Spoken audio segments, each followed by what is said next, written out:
All right, folks, so apparently it's time to rehash the conversation about conversion rates in Flesh and Blood, specifically as a method of gauging hero strength and meta health.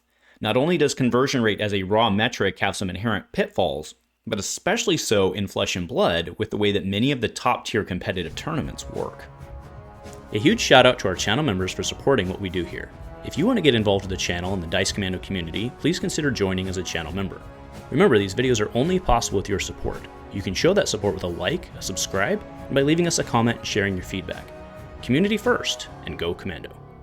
Hey there, my Flesh and Blood friends. So here we are again, 3 years later, having a conversation about conversion rates. And if you're not sure exactly what I'm talking about, that's completely fair, right?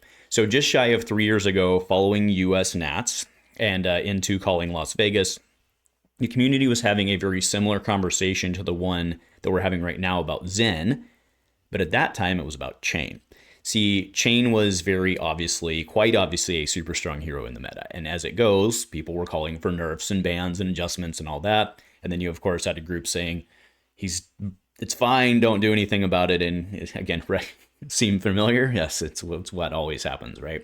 But specifically, there was a very vocal group of Chane fanboys who were using the data out of Nats and then the calling, citing poor conversion rates as data that Chane was in fact not a good hero in the meta. And specifically what they were saying at the time was, well, Chane was 40% of the field, but he didn't represent 40% of the top cuts. Therefore, he's not a good hero. That was literally their argument at the time. Obviously, I disagreed with that, and that was the point. So I shot a video about it, kind of explaining why at a certain point, conversion rate data doesn't tell the full story or the true story. So why are we back here then? Well, this was actually inspired by a tweet response to week 1 Nats data, as you see here. Can we have a win share based on total who played the hero? More heroes played, the more of a hero played, more chances for a top 8 finish. Now, this is actually just offensively wrong for a couple reasons. First, it assumes that good players don't gravitate towards the stronger decks, which is, of course, absolutely false. Good players will play the thing that puts them in the best position, right? But furthermore, this isn't a dang lottery system. You have to win games to get in. You don't just randomly find your way into the top 8 because there's more of your hero in the field. You actually have to be good and win games and so on, right? So, yes, now that's just one individual, but it never ceases to amaze me how us gamers, whom I generally consider to be pretty smart people, will continue to selectively use data to make their point, while simultaneously throwing out the other data as being wrong or irrelevant. And one of the places where we do this the most is conversion rate. So what am I talking about in terms of conversion rate, just for baseline? So the conversion rate discussion is basically saying if, let's use Zen, for example, right? So actually I can throw up data from US Nats just to put this into perspective. So Zen had 69 players out of the 474 that played him, that brought him to US Nats, which means that he represented just shy of 15% of the field. Now, he had a day 2 conversion rate of 39%, meaning that roughly 40% of the folks who played Zen converted into day 2. And then you can go look at the top 8 conversion. From the main field, it was just under 5%. And then from day 2, it was just under 12%. Made top cut. So where folks will use this data, and rightly so, is to look at comparative, or if you're using it correctly, I should say, you will use it to look at comparative strengths of the hero. Okay. The argument, of course, then being that a hero with a higher conversion rate is a better hero, and once that gets too high or too low, you're either saying they are good or they need help or whatever it is. Okay, so again, we use this for day 1 to day 2 to look at, main field to good win rates, and then of course into top 8. Now, there's of course there's a couple inherent problems with this. The first of which is cannibalization. So conversion rates start to fall apart at about 20% of the field being the same hero, because those heroes start to actually eat themselves. I mean, just think about it from a very fundamental point of view. There are only so many spots in top 8. There's 8 of them, right? So if you have you can only put up to 8 of that hero in the top 8, right?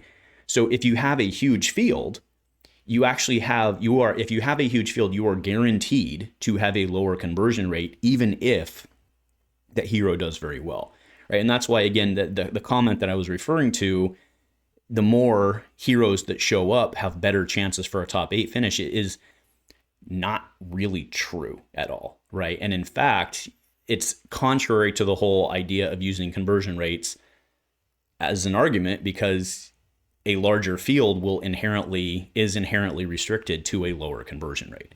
So in a balanced meta, this works well. And again, I'll throw up the US Nats data. You actually look at the US Nats data, it's pretty balanced overall. You don't have anyone over that, magical Andrew 20 to 25% in terms of the main field, at least it is.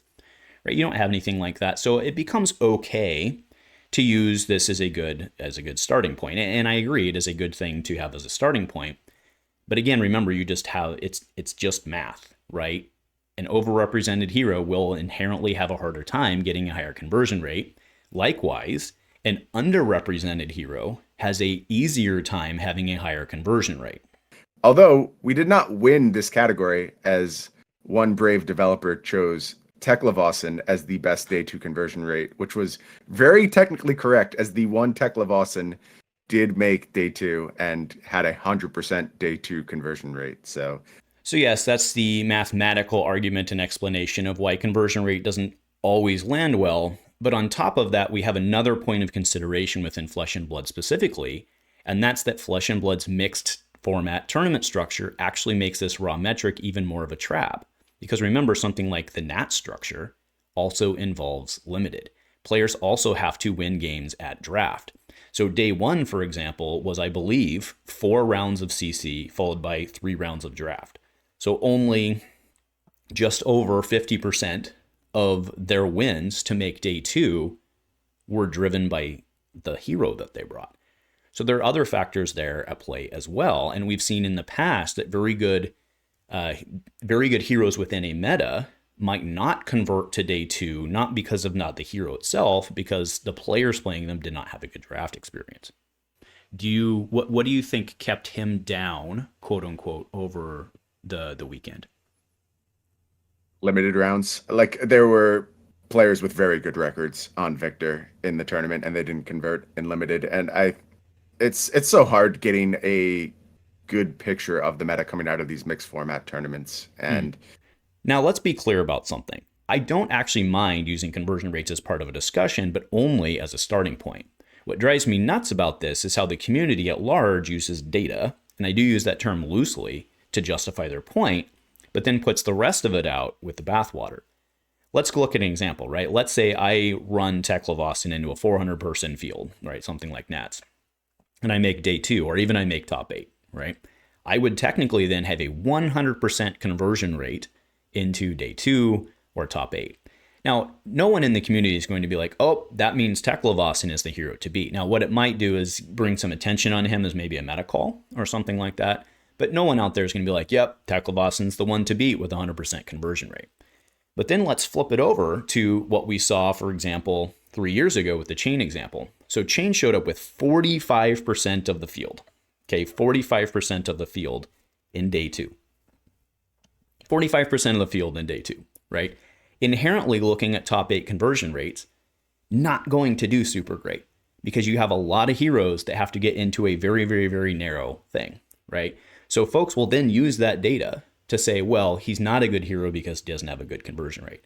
So we'll ignore the 100%, but then we'll utilize the 4% to make our case. And you could, maybe do something equivalent with Zen, right? You look at Zen, there was 69 main, again, now we're fast forwarding to US Nats 2024, right? You look at Zen main field at 69 in the main field, roughly equivalent conversion rate to day 2, but then put 3 in top 8.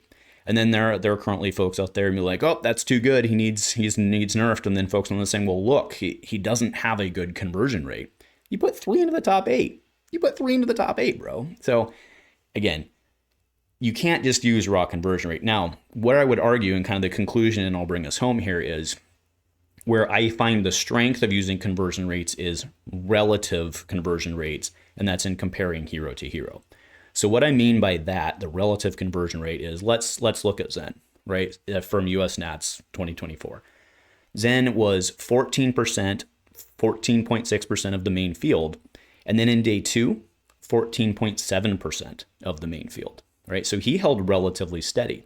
So what you're looking for in the relatives is, did an individual move up or did they move down in terms of their percentage in the field from day 1 to day 2? Keep in mind, though, that again, with top 8 only having 8 slots, it's really difficult to do relative conversion into top 8, especially on like the one of or the very small, very lowly represented heroes. Okay. So again, if you look at this field overall, I want to be very clear about something. This is a pretty healthy, now this is again US Nats, things have evolved in the 3-week sense, completely grant that, but this is a pretty healthy meta breakdown, right? And we also don't have anyone over Andrew's magical 20%, which means that within a certain degree of accuracy, or not certain degree of accuracy, but because no one's over that cannibalization number of like the 20 to 25%, this data at least holds more weight, okay? So yes, I realize that there's a bit of irony of me saying this data actually looks pretty good for conversion rates in a video where I'm saying be careful of using conversion rates. But I think maybe that's even part of the point is, let's just look at our data and make sure that it makes sense instead of making absolute statements based on data while ignoring the rest of the data. So anyway, that's my piece today. Thank you so much for listening to me rant. I want to be very, very, very clear. I understand that this is a me problem, right? Seeing stuff on the internet that's using data in the wrong ways is kind of a trigger point for me. It's frustrating, but again, I'm never going to apologize for having high expectations of those that I like and those that I like to hang around. So anyway, let me know your thoughts, folks. Thanks for watching. Go Commando.